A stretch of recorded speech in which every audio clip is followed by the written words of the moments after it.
ปานเรียบร้อย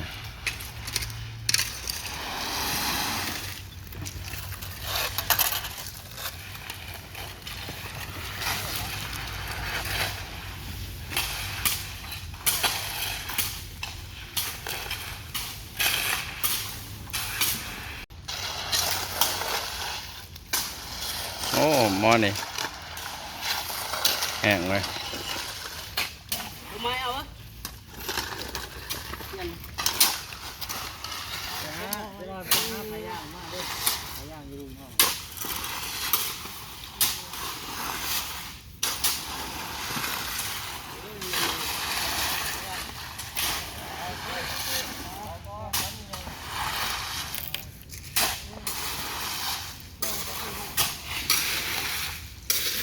โอ้แซงหมดอ่ะ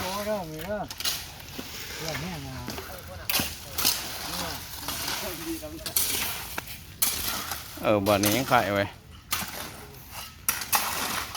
ว่าเห็นเนาะเบียกบ่เฮ็ดทายได้กู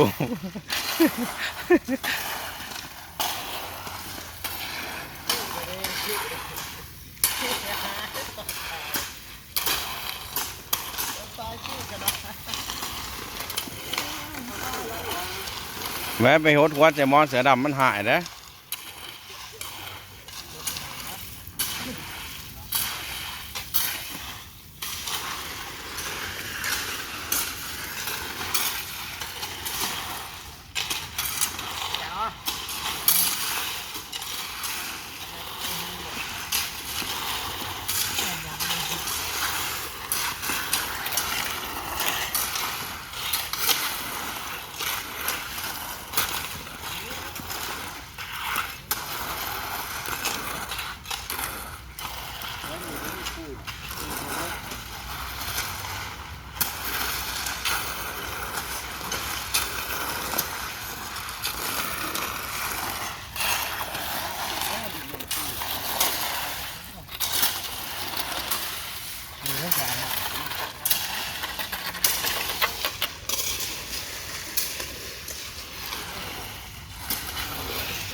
นี่หนาวว่ะเนี่ยมักดินน้ำเปื่อนขนาดนะ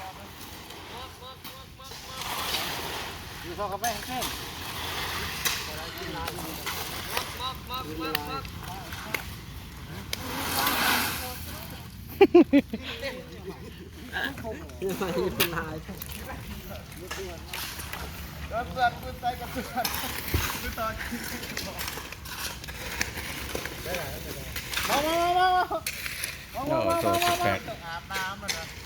เองก็ได้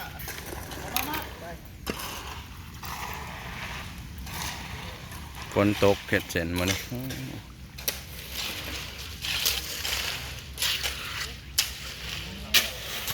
ถือว่า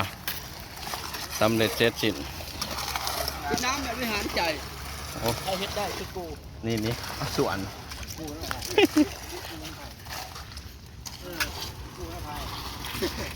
คนนี้แล้วสบายดีพี่น้องเฮ็ดได้คือกูหยอกกันเป็นหยอกเรียบร้อยมัน